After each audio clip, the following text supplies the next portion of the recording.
नमस्कार। जवाब तो देना होगा मैं आप सभी का स्वागत है। मैं हूं डॉक्टर अवधेश मिश्रा। छत्तीसगढ़ में आज इस बात की भरपूर चर्चा कि आपातकाल लोकतंत्र की हत्या के रूप में मनाई जा रही है।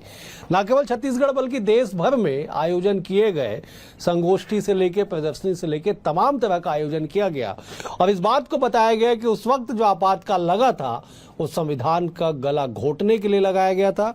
भारत देश के लोगों ने कितना इस पे यातनाएं सही, तमाम चीजों को लेके। लेकिन सियासी वार और पलटवार भी देख लीजिए कि बीजेपी कह रही है कि कांग्रेस के डीएनए में आपातकाल है, तो वहीं कांग्रेस याद दिला रही है कि साहब वो तो घोषित था, अभी तो अघोषित आपातकाल देश भर में चल रहा है जिसका जवाब शायद किसी के पास नहीं है। आज इसी विषय पर चर्चा करेंगे, लेकिन उससे पहले देख लीजिए ये खास रिपोर्ट।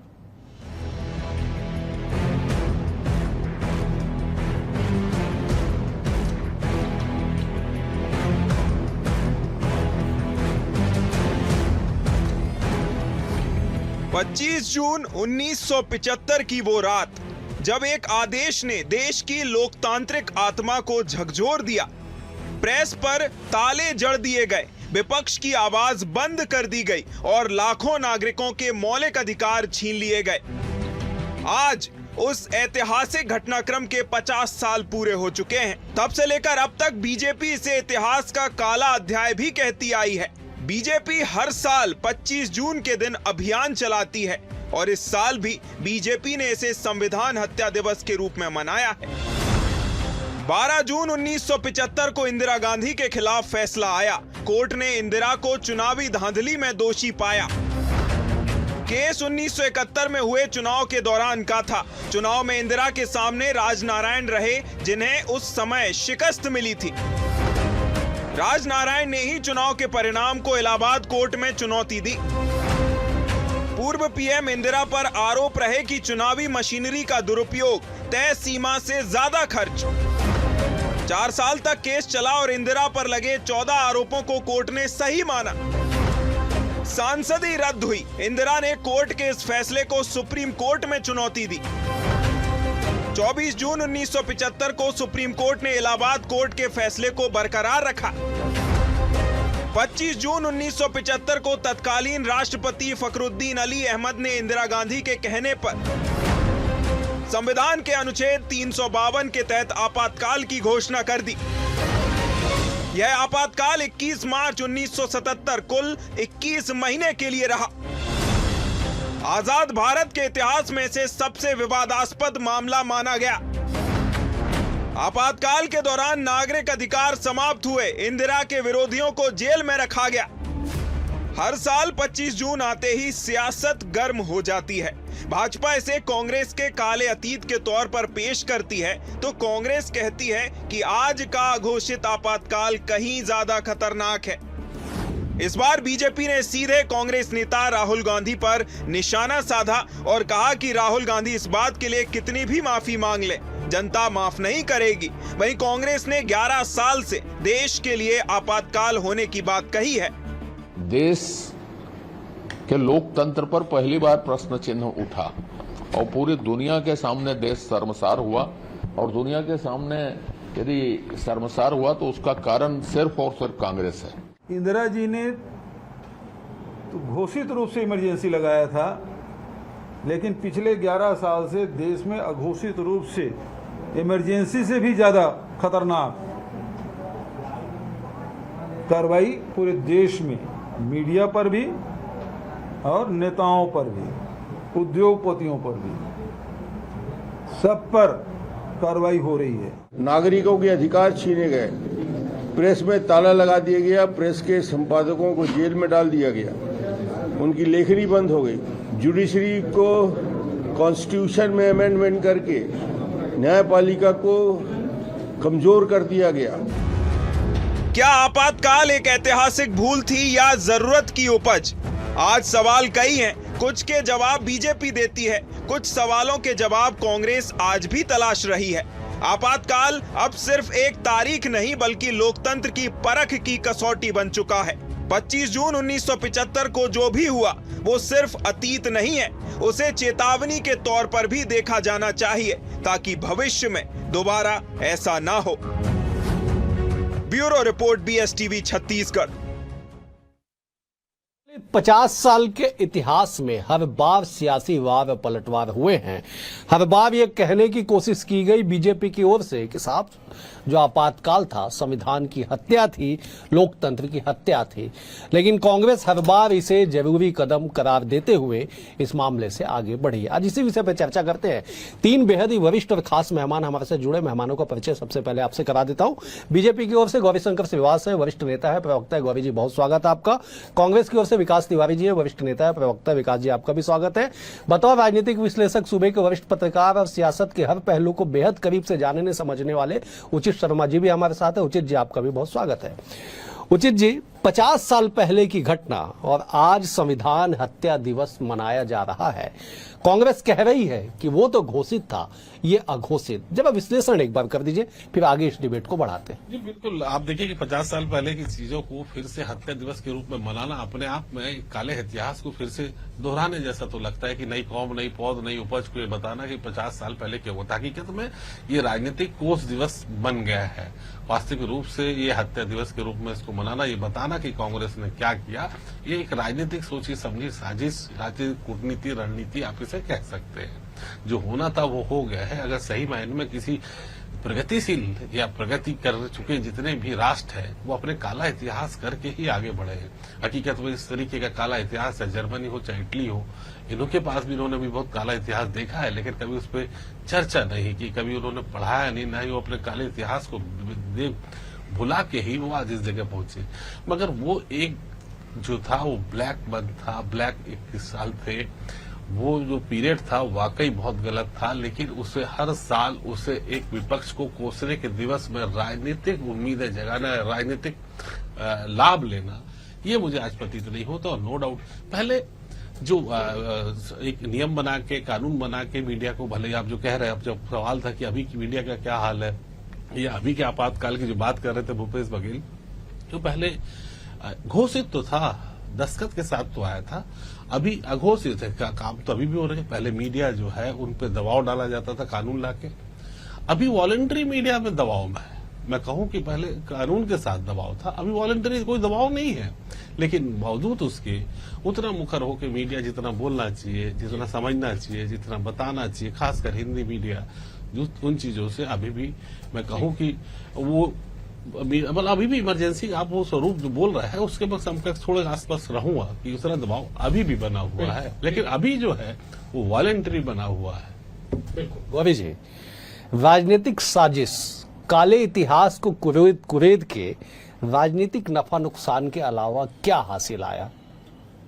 भारत देश की जो संविधान है वो विश्व की बहुत ही पवित्र और ऐतिहासिक संविधान है, और भारत के संविधान के मूल्यों की हत्या करना को अगर उचित शर्मा जी जैसे पत्रकार अनुचित ठहराते हैं तो इससे बड़ी शर्म की बात और कुछ नहीं हो सकती। दूसरा, इन्होंने कहा कि विश्व के बाकी देश इसकी अपने इतिहास के काले कालखंडों को याद नहीं करते। क्या जापान याद नहीं करता? क्या अमेरिका याद नहीं करता? क्या रूस की जो क्रांति थी उसको भुला दिया गया? जापान में किस प्रकार से परमाणु बम गिराया गया, क्या उस पर चर्चा नहीं होती है? तो थोड़ा सा हमको सारी चीजों को अध्ययन करके तुलनात्मक तौर पर सारी चीजों को जनता के बीच रखने की आवश्यकता है।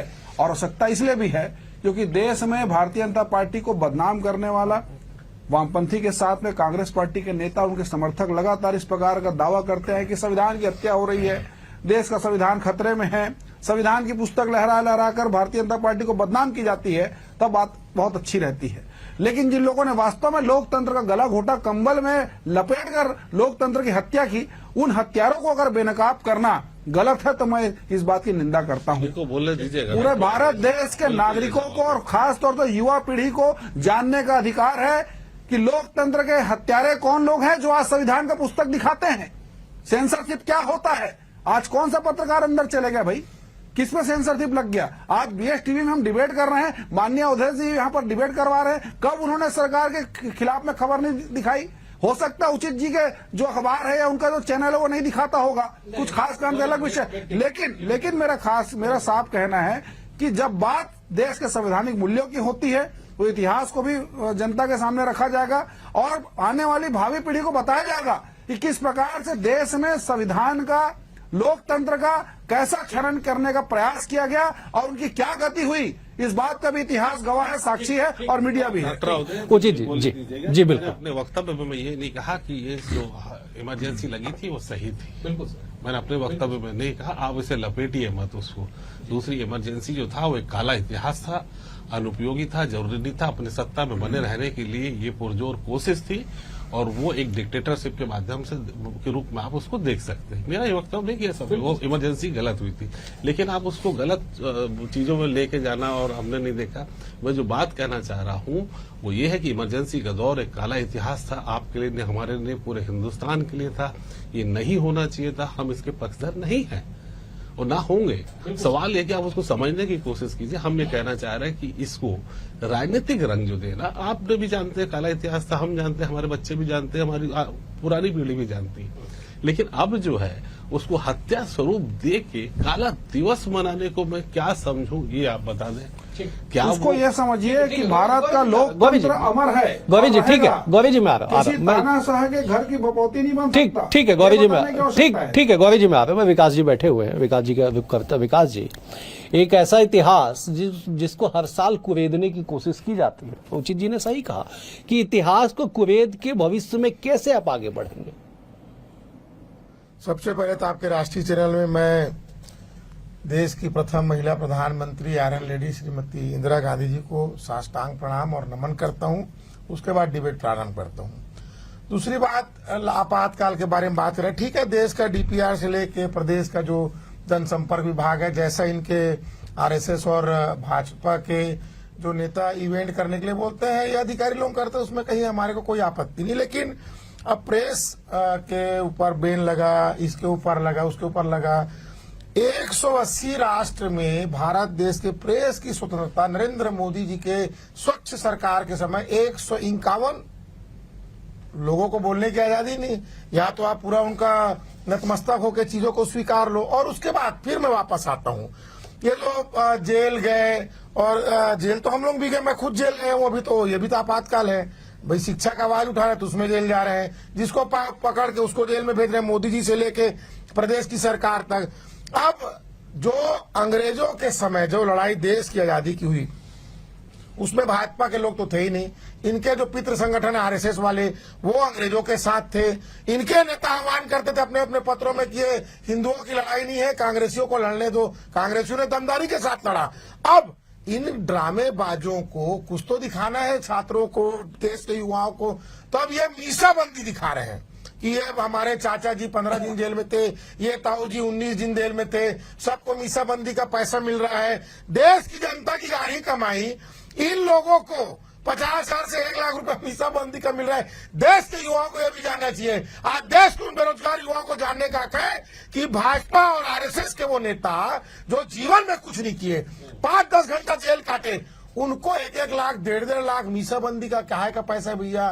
कहाँ का उनको फ्लाइट का टिकट दे रहे हैं? कहाँ उनको सस्ते दर में जमीन दे रहे हैं? कौन सी आजादी की लड़ाई है भाजपा और आरएसएस वाले लड़ाई?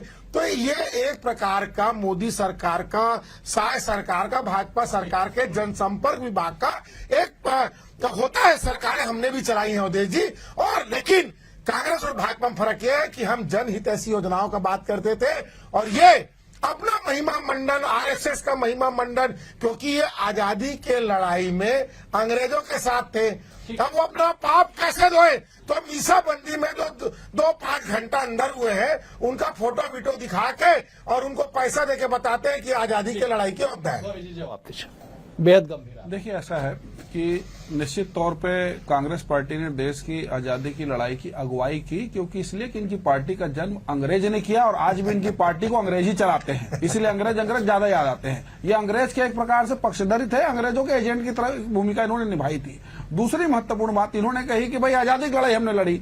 देश ने आजादी की लड़ाई के बाद लोकतंत्र की बड़ी लड़ाई मीसाबंदी के रूप में लड़ी है, और कोई 2 घंटा 5 घंटा नहीं, थोड़ा सा अध्ययन करके आइए, लगभग 2 साल लोगों को नहीं पूरे देश को जेल बना दिया गया था, जिसकी कल्पना कभी हमारे पुरखों ने नहीं की थी और खुद आपके कांग्रेस पार्टी के उन नेताओं ने नहीं की थी, जिन्होंने आजादी की लड़ाई लड़ी थी, जिन्होंने संविधान बनाया था, जिन्होंने लोकतंत्र को पूरे विश्व के मानस पटल में लाकर ऐसा आकृति के रूप में प्रस्तुत किया था कि कभी भी कोई नहीं बोल सकता था कि भारत का लोकतंत्र इस प्रकार की काली पोती जाएगी और इस प्रकार से निर्ममता से इसका हत्या किया जाएगा। तो आपके पुरखे भी इस बात को लेकर शर्मसार थे और कांग्रेस पार्टी के नेता भी जब इस बात को कहते थे कि हाँ भाई गलत हुआ है, तो गलत है ना, इसको आप सही व्याख्या होकर कैसे प्रस्तुत कर देंगे। दूसरा, 2 साल में बहुत सारे लोगों के साथ में क्या अत्याचार हुआ, पूरा मीडिया इसका गवाह है। लोकतंत्र के नाम से किस प्रकार से बाद में बहाली हुई और इंदिरा गांधी जैसे तानाशाह की कैसे विदाई हुई, इस बात का गवाह पूरा देश है। उस लड़ाई को भी न सिर्फ भारतीय जनता पार्टी, पूरे देश ने लड़ा था और इस बात का गुमान जो था इंदिरा गांधी जी का, वो घमंड चकनाचूर हुआ था रामलीला के उस ऐतिहासिक मैदान पे, जिसकी अगुवाई माननीय लोकनायक जयप्रकाश नारायण जी ने की थी। इस बात को ना भूलिए। बार बार मैं कहता हूं, लोकतंत्र के हत्यारे जिसको बाद में असली फांसी यहाँ की जनता ने चढ़ाया। ठीक है विकास जी, 10 सेकंड मैं उचित जी को उसके बाद इंदिरा गांधी जी पूर्ण बहुमत का सरकार बनाई, लेकिन अभी वाले तो अपने नरेंद्र सरेंडर निकल गए हैं। 11 बार इनके मित्र डोनाल्ड ट्रंप ने कहा कि मैंने नरेंद्र को सरेंडर कराया। ये आपातकाल है। देश के जो युवा हैं वो इस आपातकाल को जानना चाहते हैं, लेकिन कोई बोलता नहीं। और अवधेश जी, मैं फिर कह रहा हूं, भारतीय जनता पार्टी और आरएसएस के लोगों को स्वर्गीय श्रीमती जी, ये थोड़ा सा भद्रता, मैं आरएसएस के संघ के जो शाखा में चलाते ना, उनको बोलना चाहता हूं कि महिलाओं के लिए कम से कम थोड़ा भद्र भाषा अपने ये प्रवक्ताओं को सिखा के भेजें। ठीक उचित जी। तब का इमरजेंसी और अब अघोषित इमरजेंसी, बार बार कांग्रेस यही लाइन लेके आगे बढ़ती है। विकास जी अभी आंकड़े भी बता रहे थे, वो क्रम बता रहे थे कि साहब 151 नंबर पे हम हैं प्रेस फ्रीडम के मामले पे। ठीक कह रहे हैं कि आप किससे तुलना कीजिएगा, आज हम कैसे किस स्थिति में है उसके बारे में जरूर चर्चा करना चाहिए कि जो अंतर्राष्ट्रीय स्तर के जितने मानक हैं हम उस पर भी चर्चा करें, चाहे हैप्पीनेस इंडेक्स हो, चाहे आपका फ्री प्रेस हो, कि हम कितने उसमें स्वतंत्रता है हमको, चाहे डेमोक्रेसी पे भी आप सभी इसके अध्ययन से तो तौलिएगा ना, और ये भी तो तौलिएगा कि आप कितने देश आपकी सपोर्ट में है, अंतर्राष्ट्रीय अखबार क्या कह रहे हैं, अंतर्राष्ट्रीय चैनल क्या कह रहे हैं, अंतर्राष्ट्रीय मीडिया क्या कह रहे हैं कि अभी जो युद्ध हुआ, ये चीजें हुई पाकिस्तान के साथ, तो कितने लोग आपके साथ थे, इन पे भी चर्चा हो। फिर उसके बाद तमाम जितने भी, मैं स्पष्ट रूप से कहूं कि जितने भी, चाहे चुनाव आयोग हो, चाहे सीबीआई हो, चाहे ईडी हो, चाहे इनकम टैक्स हो, ये जितने भी लोग हैं इन्होंने अपनी धाराएं क्यों परिवर्तन करना पड़ा, क्यों आप उनके मुताबिक इतने लोग आवेदन लगा रहे हैं चुनाव आयोग में, उनकी स्वतंत्रता कहां चली गई, इस बात पर तो सोच मंथन और विमर्श होना चाहिए।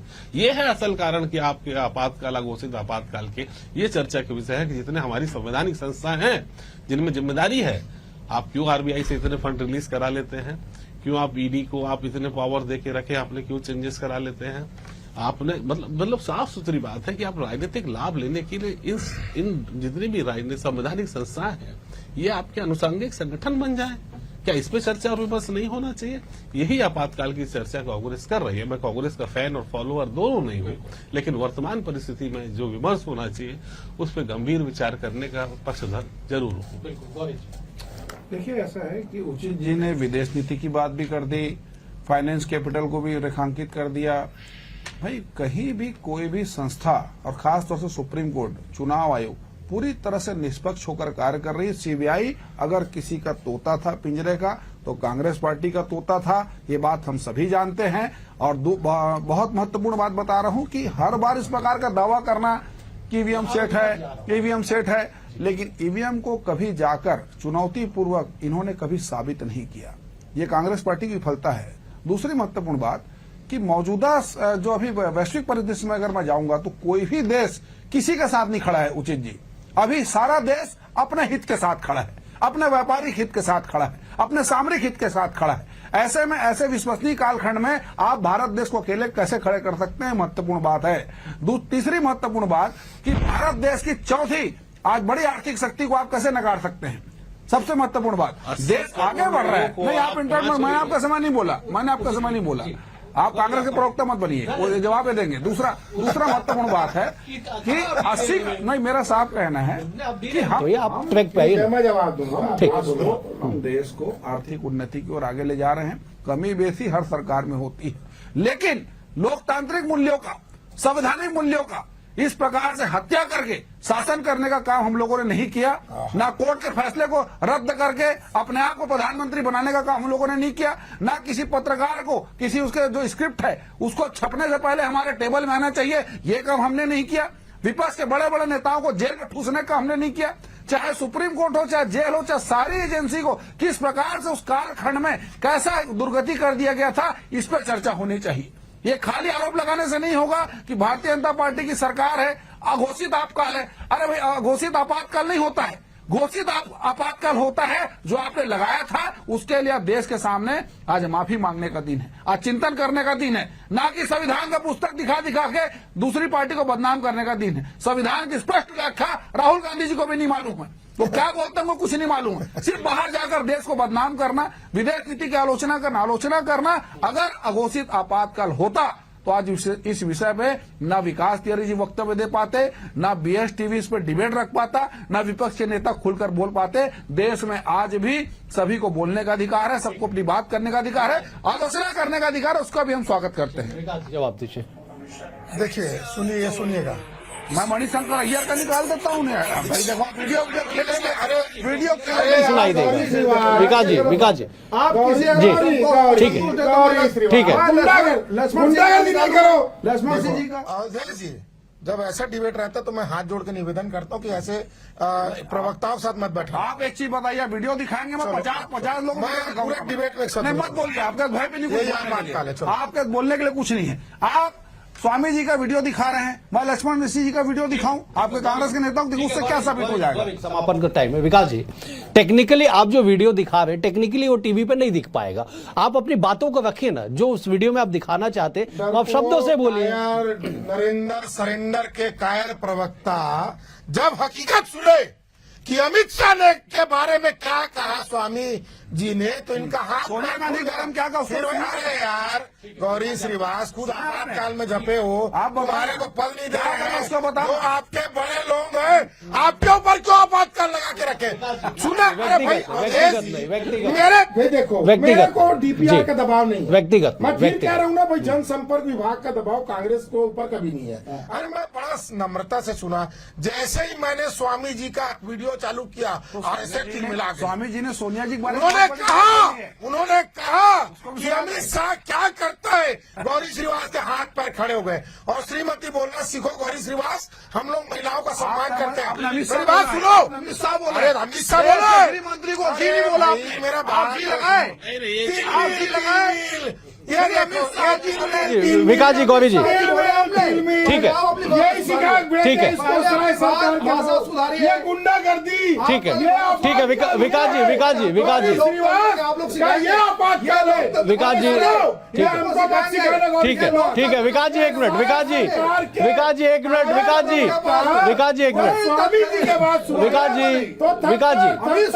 ठीक है, विकास जी एक मिनट, विकास जी ठीक है, विकास जी एक मिनट, विकास जी एक मिनट, विकास जी एक मिनट, विकास जी एक मिनट रुक जाइए, विकास जी रुक जाइए, एक मिनट रुक जाइए, विकास जी एक मिनट रुक जाइए, विकास जी रुक जाइए एक मिनट, ठीक है, एक मिनट, विकास जी गौरी जी एक मिनट, गौरी जी